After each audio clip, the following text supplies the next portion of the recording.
अगर ये 7 क्वालिटीज़ आपके अंदर हैं तो यूँ समझिएगा कि आप फ्रीलांसिंग में कामयाब हो सकते हैं। अब आजकल जिस तरह से फ्रीलांसिंग का बहुत सा फोकस है फ्रीलांसिंग पर, अक्सर जो है हमें ये सुनने को मिलता है कि फ्रीलांसिंग करके जो है या तो आप साइड हसल कर सकते हैं, आपकी एक्चुअल कोई जॉब है, उसके साथ में आप अपनी कमाई एक्स्ट्रा कर सकते हैं, वहाँ पर आपको फ़ायदा है। और कई बार हमें कुछ ऐसे शोबे, हमें कुछ ऐसा क्या है कि फ्रीलांसिंग के अंदर काम है, वो सुनने को मिलते हैं कि जिनके बारे में ये कहा जाता है कि अगर आप एक रेगुलर जॉब कर रहे हो तो उससे भी आप 2, 3, 4 गुना जो है कमा सकते हैं फ्रीलांसिंग में। नाउ ऐसी सिचुएशन में ये बहुत ज़रूरी हो जाता है कि आप ये समझें सबसे पहले कि फ्रीलांसिंग किन लोगों के लिए ज़्यादा बेस्ट रहता है। देखिए, इंसानों की टाइप्स होती हैं। इंसानों की टाइप्स के ऊपर तो मैं ये कंटेंट नहीं बनाना चाह रहा, लेकिन क्वालिटीज़ कुछ ऐसी हैं, 7 क्वालिटीज़ हैं कि जो कि अगर आपके अंदर हैं तो आप एक अच्छे फ्रीलांसर बन सकते हैं। फ्रीलांसिंग करने के लिए यूँ समझिएगा कि ये 7 क्वालिटीज़ जो हैं, ये सारी की सारी एक इंसान के अंदर होनी चाहिए। और अगर आपके अंदर ये क्वालिटीज़ हैं, कैरेक्टरिस्टिक्स हैं, खुसूसियात हैं, ये ख़ासियतें अगर आप में हैं,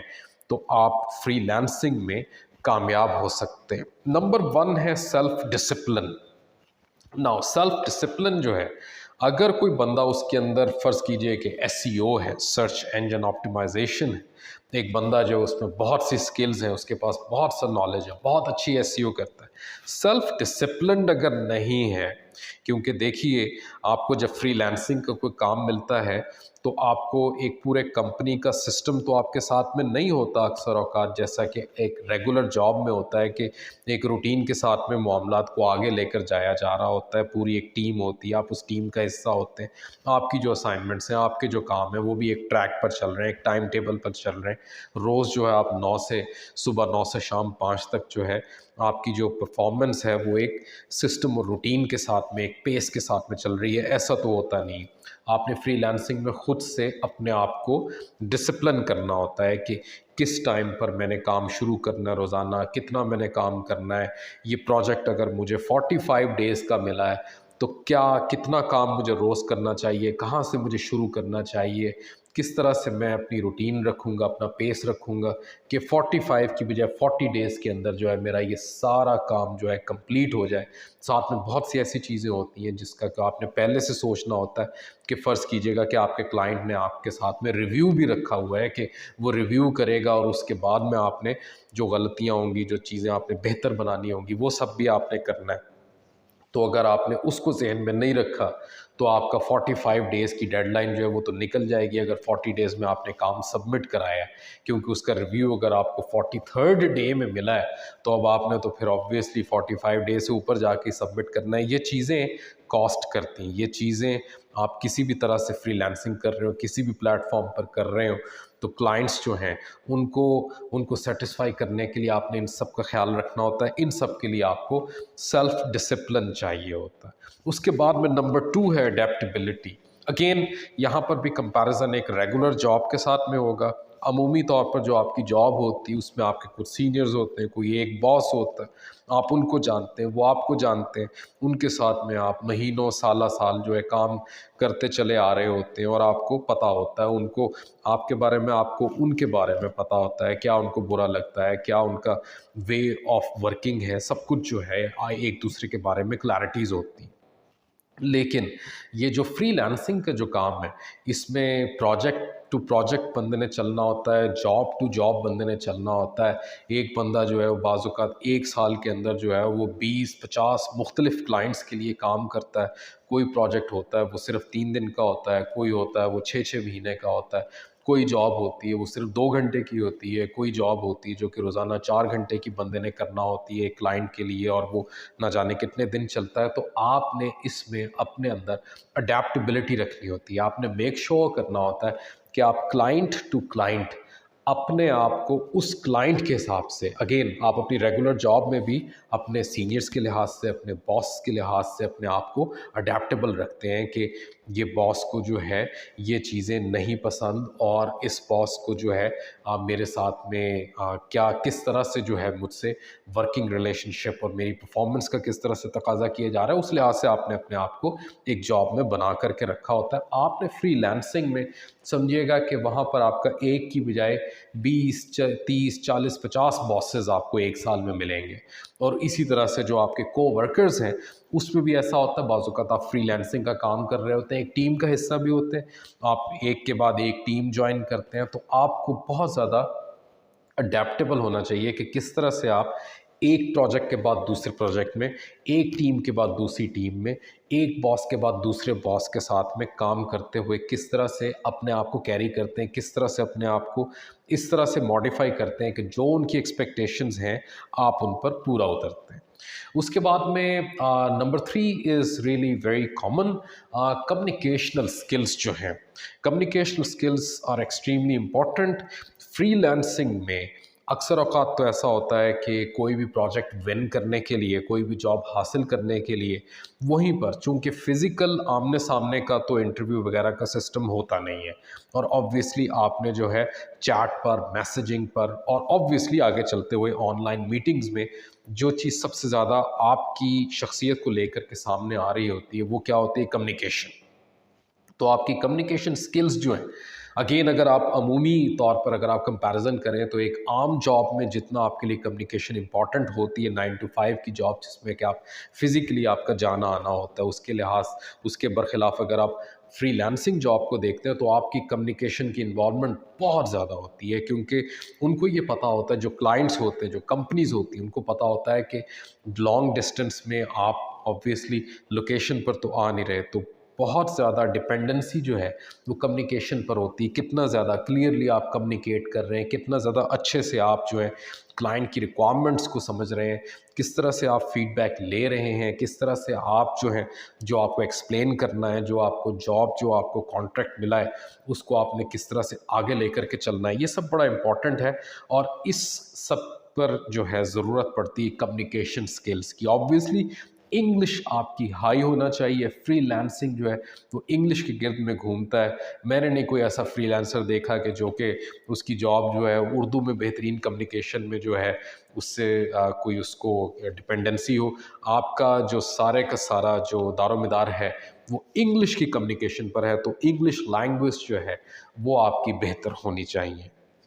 एंड उसके बाद में फ्रीलांसिंग करने के लिए एक बहुत इम्पॉर्टेंट क्वालिटी नंबर 4 क्या है कि आपका थोड़ा बिजनेस माइंड भी होना चाहिए। अगर आपका बिजनेस माइंड है, सिर्फ अगर आप सैलरी, सिर्फ अगर आप एक 9 टू 5 जॉब, सिर्फ अगर आप एक रेगुलर जॉब की सिचुएशन को पसंद करते हैं, उस तरह से आपका काम का स्टाइल है, तो फ्रीलांसिंग में जाने से पहले आपको कई बार सोचना चाहिए, क्योंकि फ्रीलांसिंग करते हुए आपने इस चीज़ का ख्याल रखना है कि बिज़नेस माइंडेड आपको होना पड़ता है। अब बिज़नेस माइंडेड होने का मतलब क्या है कि नॉर्मली अगर आप समझते हैं कि ये काम जो है, एक काम आपको प्रोजेक्ट जो है आपके पास आया है, फ्रीलांसिंग का आपका नया करियर है, एग्ज़ाम्पल के तौर पर मैं आपको बता रहा हूँ, आप समझते हैं कि 50,000 रुपीज़ जो है वो इस 1 महीने की जॉब का 1 महीने के लिए जो प्रोजेक्ट दिया जा रहा है वो इसकी मिनिमम प्राइस होनी चाहिए।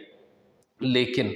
आपको एक अच्छा क्लाइंट जो कि ग्रो कर रहा है, जिसने कि फ्रीलांसिंग पे लोग अभी मज़ीद से मज़ीद लेने हैं और उसने एक नया कारोबार शुरू कर रहा है, वो आपको 35,000 रुपीज़ दे रहा है, तो आपका बिज़नेस माइंड आपको बताना चाहिए है कि अभी अगर आप इससे 35,000 में ये विन करते हैं, तो ना सिर्फ ये कि आपका जो फ्रीलांसिंग का जो प्रोफाइल है वो आगे जाएगा, शुरू में आपको कम कीमत पर भी जो है अपनी स्किल्स बेचना पड़ेगी। ये सब कारोबारी माइंड का हिस्सा होता है, ये सब बिजनेस माइंड की बात होती है। तो आपने अपने आप को बिजनेस माइंड में भी रखना होता है कि आपने बाज़-औक़ात जो है बिल्कुल जैसे आप कारोबार में सोचते हैं कि आज मैं अपनी चीज़ यानी कि अपनी स्किल जो है थोड़ा सस्ते में बेच करके अपने आप को प्रोग्रेस कर लूँ, अपने आप को डेवलप कर लूँ, अपने आप के लिए मज़ीद क्या है कि प्रोजेक्ट्स लेने के काबिल बना लूँ, तो अभी मैं कम कीमत पर भी अपनी स्किल बेच सकता हूँ। तो कहने का मकसद ये था कि बिज़नेस माइंड अगर आपका है, तो वो बहुत ज़रूरी है आपकी फ्रीलांसिंग में।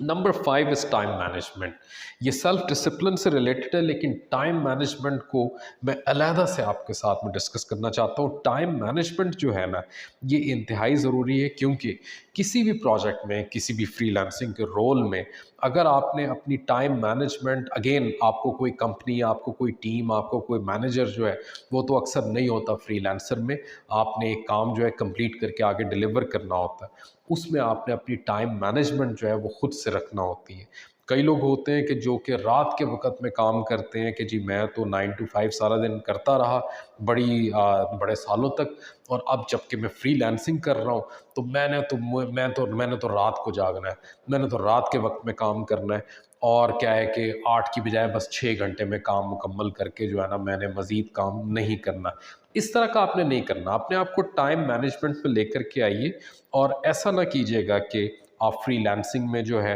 अपने वो जो 9 घंटे 8 घंटे जो ट्रेडिशनल काम के होते हैं, उसको आप कम करते करते जो है 5-6 घंटे पर ले आएँ, और आपके काम की क्वालिटी जो है वो ख़राब हो जाए। ये सब तब मुमकिन है कि आप अपने आप को टाइम मैनेजमेंट में रखें और आप सोचें कि ओके, मैं अगर फ्रीलांसिंग भी कर रहा हूँ तो मैंने 10 घंटे रोज़ काम करना है, मैंने 1-2 घंटे ज़्यादा करना है अपनी पिछली नॉर्मल जॉब की निस्बत। और साथ में अगर मुझे 2 घंटे क्लाइंट की तरफ से कहा जा रहा है कि तुमने 2 घंटे ये रोज़ इस प्रोजेक्ट के ऊपर लगाने हैं, मैं 2.5 घंटे लगाऊंगा, 3 घंटे लगाऊंगा, ये सब टाइम मैनेजमेंट की बातें हैं। और साथ में अपना एक शेड्यूल लाजमी रखिएगा, एक अच्छा शेड्यूल जो कि आपके क्लाइंट की अवेलेबिलिटी के लिहाज से, क्लाइंट की रिक्वायरमेंट के लिहाज से सूट करता हो, और उससे हटने से गुरेज कीजिएगा। टाइम मैनेजमेंट से बाज़-औक़ात लोग कन्वीनियंस में आ जाते हैं, बाज़-औक़ात लोग बहुत कंफर्टेबल हो जाते हैं कि जनाब मुझे तो बिल्कुल टाइम मैनेजमेंट की ज़रूरत नहीं, 24 घंटे में से किसी वक़्त भी जो है मैंने अपने 8 घंटे 9 घंटे पूरे करने हैं, वो मैं कर लूँगा। एक रूटीन रखिए, एक शिफ्ट रखिए, ये आपको हेल्प करता है लॉन्ग रन में भी। नंबर 6, परसिस्टेंट रहना है आपने। नंबर 6 भी बहुत इम्पॉर्टेंट है।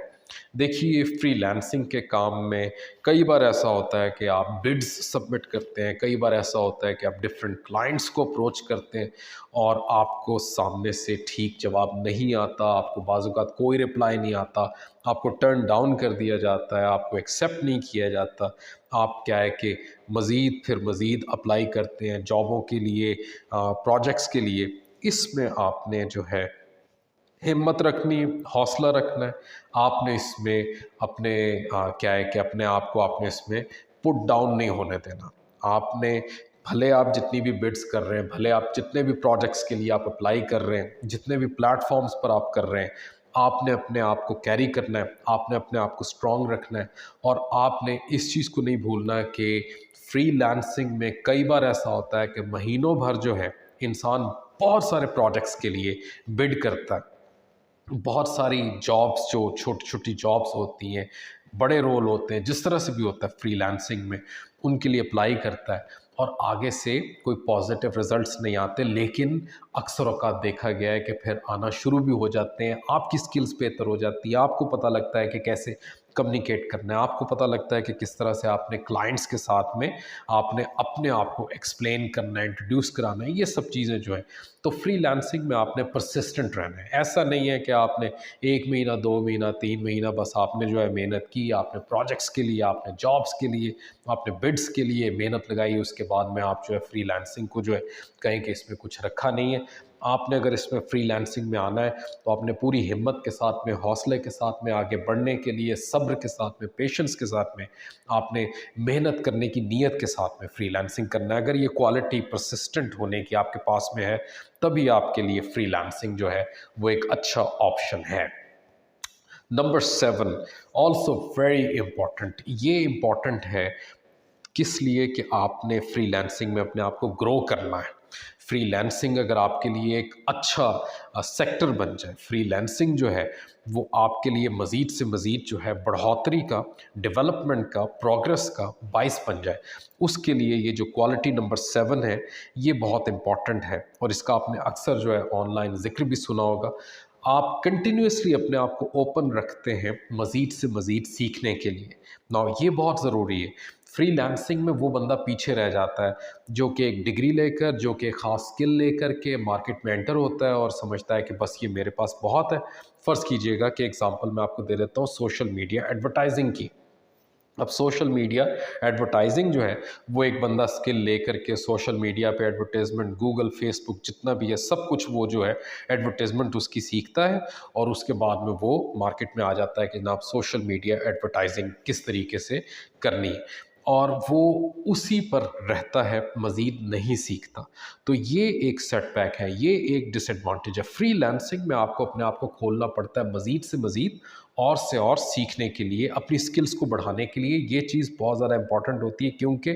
फ्रीलांसर से ज़्यादा जो है ना मांगा जाता है क्लाइंट्स की तरफ से। और आप जब किसी क्लाइंट के लिए काम कर रहे होते हैं, जब आप उसको बताते हैं कि मैं आपने मुझे सोशल मीडिया एडवर्टाइजमेंट के लिए तो हायर किया था, लेकिन मुझे ईमेल कैंपेन मैनेजमेंट भी आता है। वो फ़र्ज़ कीजिए कि आपने सीख लिया साथ में चलते-चलते, तो आपका क्लाइंट हो सकता है कि आपको ईमेल कैंपेन मैनेजमेंट उसका भी कोई प्रोजेक्ट दे दे, उसकी भी कोई दिन की रोज़ की 2 घंटे की जॉब दे दे। तो आपके लिए बहुत ज़रूरी है कि अपने प्रोफ़ाइल को बढ़ाते जाएँ। तभी आपने देखा होगा कि जो कामयाब फ्रीलांसर्स हैं, वो सिर्फ़ एक छोटी-सी नीश में नहीं होते। अगेन एग्ज़ाम्पल दे देते हैं कि सोशल मीडिया एडवर्टाइज़िंग अगर कोई कर रहा है, अगर कोई आज से 5 साल पहले कर रहा था सोशल मीडिया एडवर्टाइज़िंग, तो आज आप उसको देखेंगे तो आज वो ईमेल कैंपेन मैनेजमेंट भी कर रहा होगा। आज वो क्या है कि यूट्यूब के ऊपर भी कुछ ना कुछ कर रहा होगा। आज आप उसको देखेंगे तो उसने अपनी मज़ीद स्किल्स जो है वो बीच में ऐड कर ली होंगी। वो एसईओ बैकलिंक्स भी कर रहा होगा। तो ये सब चीज़ें आपके प्रोफ़ाइल को बढ़ाती हैं। क्लाइंट्स ये पसंद करते हैं कि एक बंदा जो है वो मल्टी स्किल्स रखता हो और एक बंदा जो है उनके लिए बहुत से काम, उनके बिज़नेस में जो मज़ीद आने वाले जो प्रोजेक्ट्स हैं, उनके लिए वो बेहतर साबित हो, उनके लिए वो क्या है कि काम करने के काबिल हो। उनके लिए सेलेक्ट करना ऐसे बंदे के लिए चांसेस ज़्यादा होते हैं कि जिसको कि ज़्यादा कुछ जो है उसकी प्रोफ़ाइल में ज़्यादा कुछ होता है और वो अपनी लर्निंग को मज़ीद से मज़ीद बढ़ाता है।